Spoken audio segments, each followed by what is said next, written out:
So hello everyone, I am Rajat and I am studying in class 11th। So friends, आज के video में मैं आप सभी के साथ शेयर करने वाला हूँ अपनी क्लास 11th की स्ट्रेटजी। तो ये हमारे चैनल का one of the most demanded video था, क्योंकि बहुत सारे फ्रेंड्स चाहते थे कि रजत आप अपनी स्ट्रेटजी बताओ कि आप क्लास 11th में क्या क्या टिप्स फॉलो कर रहे हो, क्या आप नोट्स कैसे बना रहे हो, या फिर आप कोई कोचिंग इंस्टीट्यूट जा रहे होगा, या फिर आपका शेड्यूल क्या पूरे दिन का क्या शेड्यूल रहता है, आप कैसे अपने टास्क को, कैसे चैप्टर्स को, कैसे क्वेश्चंस को करते हो। तो ये सारे डाउट्स इस वीडियो में मैं क्लियर करने वाला हूँ। और देखो, मेरी कोई ऐसे अलग सी स्ट्रेटजी नहीं है। स्ट्रेटजी बेसिकली होती क्या है कि आप जैसे होता है ना, हार्ड वर्क तो हर कोई करता है, लेकिन स्मार्ट वर्क कौन करता है? जिसको पता होता है कि कैसे किस टाइम मुझे क्या करना है, कितना करना है। ठीक है, तो ये सारे डाउट्स इस वीडियो में क्लियर होने करने वाला हूं मैं। स्टार्ट करते हैं विदाउट वेस्टिंग एनी टाइम। तो पॉइंट नंबर 1 है सेट स्पेसिफिक गोल्स। तो इसका क्या मतलब है? सेट स्पेसिफिक गोल्स का मतलब है, देखो, जैसे कि आपके जो स्टडी सेशंस होते हैं वो डिवाइडेड होते हैं। एग्जांपल लेते हैं, जैसे मान लो आप सुबह 6-7 बजे उठते हो, जितने बजे उठते हो, मान लेते हैं कि आपका जो पढ़ाई का सेशन है वो 9 बजे, सुबह के 9 बजे से स्टार्ट हो जाता है। सो सुबह के 9 बजे से लेके मान लेते हैं लंच तक, लंच 1 बजे तक मान लेते हैं, ये आपका पहला स्टडी सेशन था।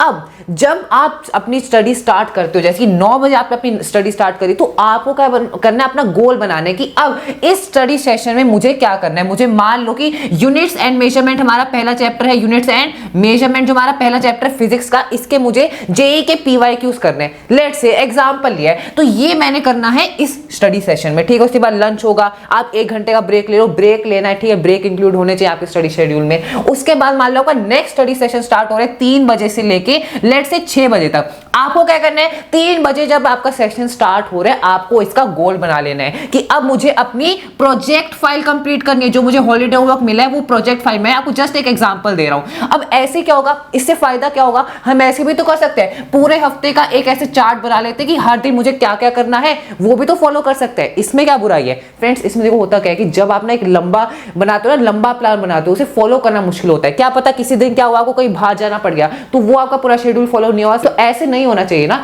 तो इसीलिए आपको क्या करना है? शॉर्ट प्लान बनाना है, ज्यादा बड़ा प्लान नहीं बनाना, महीने का, हफ्ते का, दिन का प्लान बनाओ। और दिन में भी जो आपके स्टडी सेशंस होते हैं उनमें अपना जो टास्क है उसे कंप्लीट करने की कोशिश करो। इससे क्या होता है? इससे आपको जो मोटिवेशन है वो भी हाई रहता है, और एक ये रहता है कि यार ये मेरे पास टाइम है, मुझे ये चीज करनी है। आपको आगे का सोचना ही नहीं पड़ता। तो इससे आपका जो टास्क है वो इजीली कंप्लीट भी हो जाता है, और ये बहुत इफेक्टिव है, और मैं इसी चीज को फॉलो करता हूँ। ठीक है, तो आपको क्या करना है? Set specific goals for your study sessions. तो ये आपका पहला पॉइंट हो गया। एंड अब बात करते हैं नेक्स्ट पॉइंट के बारे में।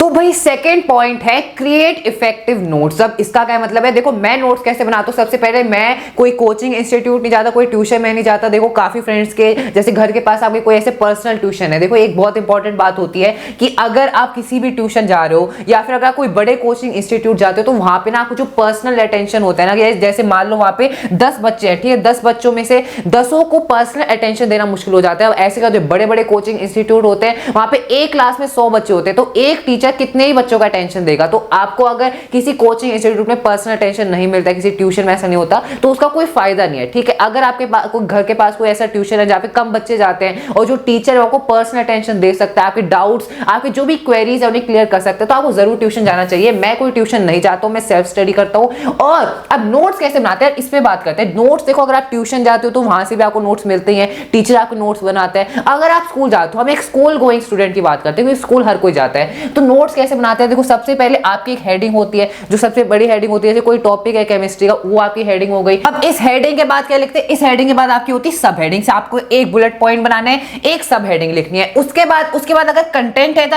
वो आपको कंटेंट लिख देना है, और इसमें आपको डायग्राम्स का यूज करना है। जैसे फ्लो चार्ट्स का आप यूज कर सकते हो, जैसे 2 टाइप्स है, ए बी, आपको ऐसे फ्लो चार्ट्स का यूज करना है, या फिर कोई आप डायग्राम आप यूज कर सकते हो। डायग्राम जैसे कि लेट्स से एग्जांपल लेते हैं, मान लो कि जो आपका लाइट स्पेक्ट्रम वाला डायग्राम था वो आप यहाँ पे ड्रॉ कर सकते हो। तो ऐसे आपको डायग्राम्स ड्रॉ करने हैं, हेडिंग्स लिखनी है, सब हेडिंग्स लिखनी है, बुलेट पॉइंट्स बनाने हैं, ऐसे एरोस का यूज करना है। इससे क्या होता है? जो आपके नोट्स हैं वो ऑर्गेनाइज रहते हैं, और जब आप उन्हें रिवाइज करने के लिए यूज करते हो तो आसान रहता है रिवाइज करना, एंड ये बहुत ज्यादा इफेक्टिव रहेगा। मैंने अपने यूनिट टेस्ट में इसी चीज को फॉलो करा। मैंने अपने स्कूल नोट्स अच्छे से बनाए, और उसमें से पढ़ना ईजी रहता है। एंड अगर आपको कोई कोचिंग से आपके नोट्स हैं, वहां से आप बनाते हो, तो वो भी अच्छे होते हैं। नोट्स बना, अगर आप खुद अपने नोट्स बनाओगे तो सबसे ज्यादा इफेक्टिव रहने वाला वाला है। एंड बाकी आप देखना, ये ऐसे आपको नोट्स बनाने, बेसिक सा यही तरीका है नोट्स आपको इफेक्टिव बनाने, जो आप देखते ही रिवाइज, आपको क्विक रिवीजन आपकी हो जाए उन नोट से। तो पॉइंट नंबर 3 है, don't hesitate to ask your doubts and queries to the teachers. तो देखो यार, ये बहुत इंपॉर्टेंट पॉइंट है। होता क्या है कि क्लास 11 जैसे आप क्लास 11 में आते हो ना, सबसे पहले तो आप चैप्टर जैसे पढ़ते हो,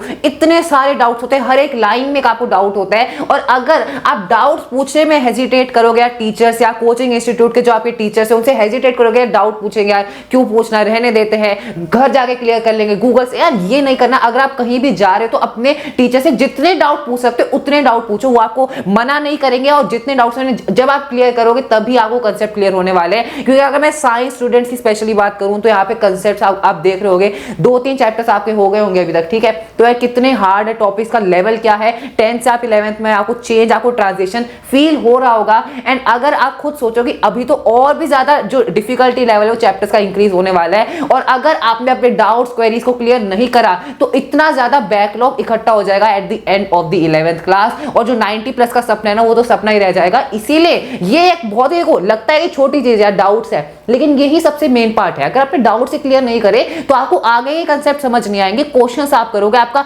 सारा जो होता है ना मोटिवेशन होता है क्लास में, सारा टूट जाएगा, क्योंकि आपको क्वेश्चंस आपसे होंगे ही नहीं। तो ये बहुत इंपॉर्टेंट पॉइंट है, अपने डाउट्स को उसी टाइम पे उसी मोमेंट पे क्लियर करो।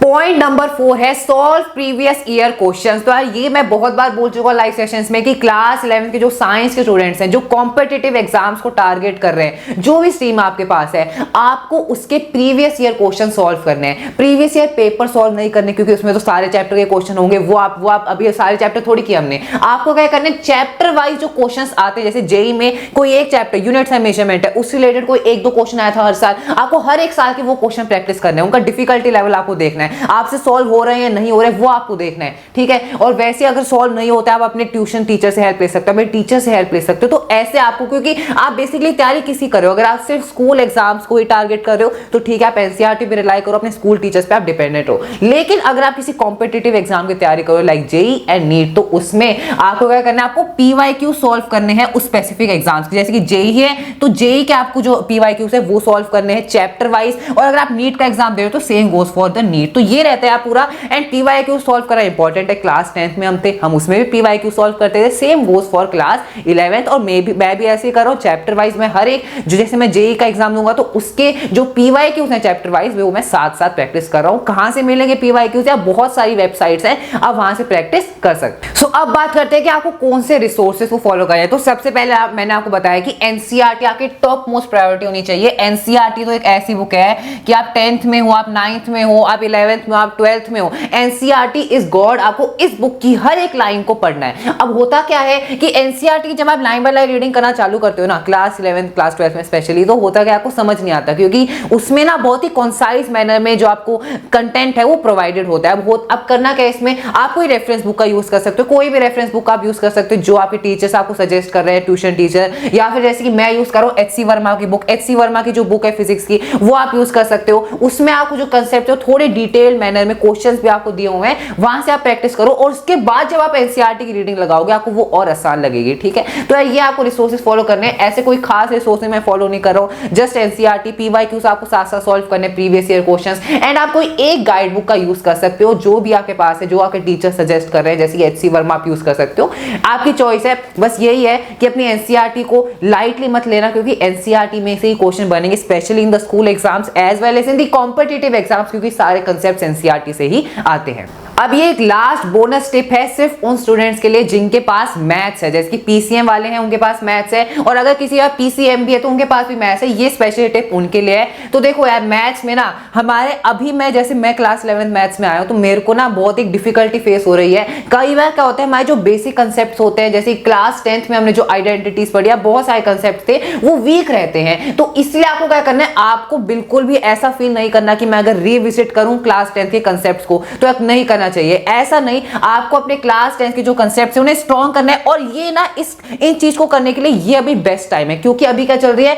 अभी हमारी समर हॉलीडेज चल रही हैं। और इन समर हॉलीडेज में अगर आप क्या करोगे, अपने जो वीक टॉपिक्स हैं पिछली क्लासेस के उन्हें रिविजिट कर लोगे, तो आगे क्लास 11th में आपको बहुत ज्यादा हेल्प होने वाली है। स्पेशली बात कर रहा हूं मैं मैथ्स की, ठीक है। मैथ्स में अपनी कैलकुलेशन को स्ट्रॉन्ग करो, अपने जो मल्टीप्लाई डिवीजन, यही तो बेसिक अर्थमेटिक ऑपरेशन है, इन्हें स्ट्रॉन्ग करो, क्योंकि आगे बड़ी बड़ी कैलकुलेशन आपको करनी होंगी। और आपकी जो और बाकी फॉर्मूलाज है, जो आइडेंटिटीज है, उन्हें रट लो, उन्हें स्ट्रॉन्ग कर लो, क्योंकि काम आती है बाद आगे जब आप क्लास 11 में बड़े बड़े चैप्टर्स आप सॉल्व करोगे, तब ये आइडेंटिटीज बीच में यूज होंगे। और तब अगर आपको नहीं आती होंगे तो बहुत प्रॉब्लम आपको फेस करनी पड़ेगी, और उस टाइम पर ये चीज आप नहीं कर पाओगे। तो अभी आपके पास फ्री टाइम है, समर हॉलीडेज हमारी चल रही हैं, तो ये बोनस टिप आप फॉलो कर सकते हो, क्योंकि मैं भी यही सेम चीज कर रहा हूं। अपने पिछले रिविजिट करो अपने टॉपिक्स को, जो आपने पिछली क्लासों में पढ़े, उन्हें स्ट्रॉन्ग करो, अपने फाउंडेशन को स्ट्रॉन्ग रखो, तभी आप क्लास 11th में अपने 90+ के ड्रीम स्कोर को अचीव कर पाओगे। तो यार ये कुछ बेसिक टिप्स थी, बाकी थोड़ी बहुत स्ट्रेटजी हर एक की वेरी रहती है। मैं आप सभी से रिक्वेस्ट करूंगा कि जितने भी क्लास 11th के स्टूडेंट्स हैं, आप क्या क्या स्टडी टिप्स को फॉलो करें, क्योंकि जब हम एक ऐसा स्टडी ग्रुप बनाएंगे ना, क्या सब अपनी टिप्स फॉलो करें, क्या वो फॉलो करें, कौन सी बुक्स को, रिसोर्सेज को वो फॉलो करें, जब आप ऐसे अपनी टिप्स को शेयर करोगे तो इससे सबका फायदा होगा। तो मैं यही रिक्वेस्ट करूंगा कि सभी क्लास 11th के स्टूडेंट्स अपनी भी स्टडी स्ट्रेटजी को कमेंट बॉक्स में शेयर करें, इससे सभी की हेल्प होगी। And let's end this video. That's all for this video. Thank you so much.